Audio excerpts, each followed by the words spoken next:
Kapin 30 ka magbanay ang gipabakwit tungod sa dagkong balod sa baybayon sa Butuan City. Samtang kapin gatos ka mga balay sa Agusan del Norte ang nadanyo sa pagbaha. Ug highway sa Mabini Davao de Oro gibasab adlaw sa Pasko. Ani report ni Argil Relator. Napugos ang pagbakwit sa 35 ka magbanay, human masinati ang dagkong balod sa baybayon sa barangay Masaw sa Butuan City. Matod sa CDRMO, nasinati ang high tide sa lugar tungod sa kusog nga hangin ug ulan. Temporaryong nagtiner sa Masaw Elementary School ang mga ipabakwit, kinsa gilayong gitunulan og hinabang sa CSWDO. Miabot sa 128 ka mga balay sa Agusan del Norte ang nadanyos ato sa pagbaha tungod sa kusog nga ulan ato sa adlaw sa Pasko.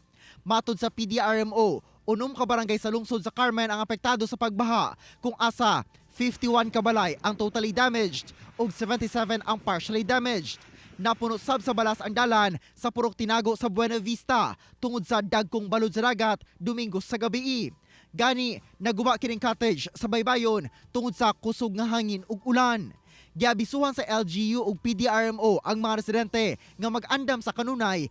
Ilabi pa nga gisaka ang orange rainfall warning sa probinsya, epekto sa shear line sa Mindanao.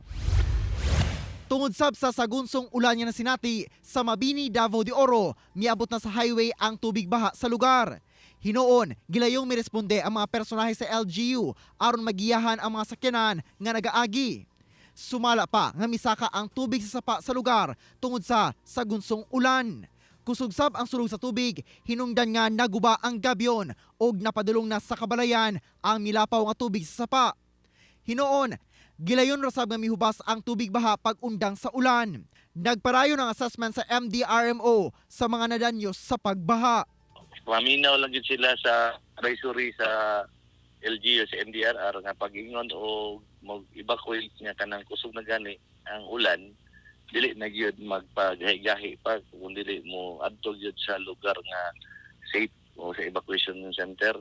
Ako si Argil Relator para sa One Mindanao.